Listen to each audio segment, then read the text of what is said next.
The Isles of Yore, a dinosaur game that I've been covering for the last year and a half now, has had its release date revealed. It was tomorrow, January 27th, but it was pushed back to February 10th. However, I'm going to be telling you everything we know about what's coming in the release from the latest development update, which explains everything. Timestamps for everything are on the screen now, and if you are new to the channel, feel free to subscribe. I'm trying to get to 10,000 subscribers, but other than that, let's get right into the video.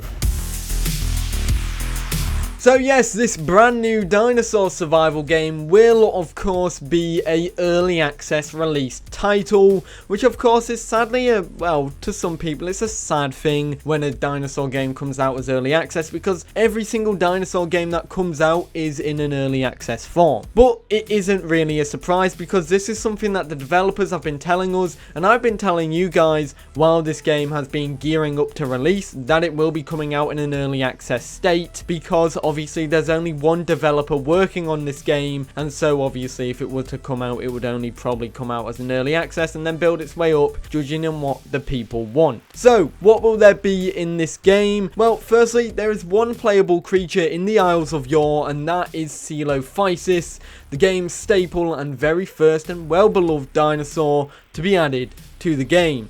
That being said, this dinosaur does have extensive customization for the little critter, with a variety of skins and different markings. You've got a feathered variant or a fuzzy variant, and you've got a scaly variant as well, depending on what you like for the little guy. As it is the staple for the game, it will come with all the mechanics that any dinosaur or critter will have in the game in the future, and so this is a good baseline for what will be in the future of the Isles of Yore. Coelophysis will be one of the core features, and it is the first playable, so you guys better love it, because it's all you're going to be getting for a little while. However, there are other features in the game, and these are of course the playable coelophysis, AI dinosaurs, nesting, scent system, hunger and thirst, an expansive map with a wide range of different biomes, character customization, damage and health system, community hosted servers and the ability to host your own servers, and a whole bunch more. So that is pretty much everything listed off there that will be coming in to this early access game.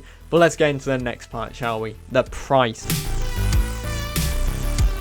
So now, I do say that this game was going to be an entry-level dinosaur game, and it looks like it's not going to be an entry-level dinosaur game anymore, because obviously with the game being released tomorrow, we finally know the price of this game, and truthfully, I'm a little bit disappointed, because now it puts this game in direct competition with the two bigger dinosaur games in the price range. This game will cost around 20 euros or dollars, which is obviously $19.99, but that translates to £15.49, which makes this directly in competition with the Isle and Beasts of Bermuda, with the Isle being slightly lower than £15 and Beasts of Bermuda being slightly higher than £15, which obviously to me is a little bit of an issue. However, the developer of the game is adding a discount at launch, but in my eyes, even though it is higher in price than Path of Titans, it doesn't really compete with what is in the range of the games that it is competing with directly, because the Isle and Beasts of Bermuda have massive teams behind them and are obviously massively complete games with a lot further along in development compared to the Isles of Yore, and I feel like that will let this game down initially and for the time being. So I feel like it might be better for the game to be around £10 instead, because then it's still very competitive, it's cheaper, and I feel like people will be able to enjoy it as an entry-level game for this genre, and it could definitely pull a lot more players if you knock off around £5. However, of course, as I have said, there is a discount for the game which is coming out on the game's release. It'll probably be a 10 or 25% discount. I don't know, because they haven't really said what the discount will be, so we're gonna have to wait and see.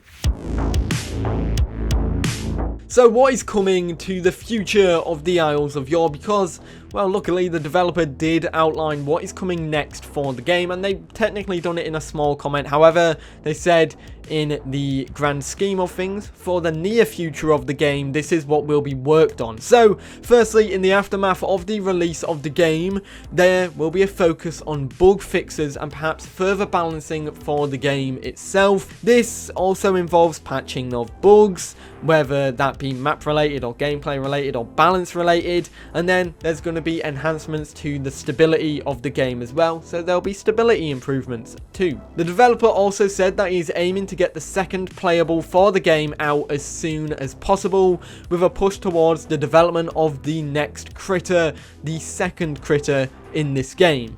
Currently, we do not know what the second critter is. We also don't know what it's gonna entail. We don't really know much about it, apart from it being probably one of the roster of creatures, but it was probably going to be a herbivore at that. But we should be knowing more information of this creature when the game releases or closer to release, so probably by the time this video comes up, we'll probably know more about this new creature. The dev also said this: in the medium term, I'm aiming to put in place robuster AI and creating a further refined V2 of the first island map, which is nice because obviously refinings to the map and robust AI is something that will probably be needed. Even though the game is coming out with AI, we need to see how well this AI performs in the game, and if it's good AI at that. Anyways guys, the Isles of Yore comes out tomorrow, and of course I'll be covering it. I'm pretty sure I'll be streaming it tomorrow, so stay tuned for that. Also, in the future, I'll be covering more videos on this game, covering more updates about this game, so if you are excited, stay tuned. Feel free to subscribe if you are new, but other than that guys, I do hope you enjoyed, and I'll catch you all in the next one. Have a great day. Peace.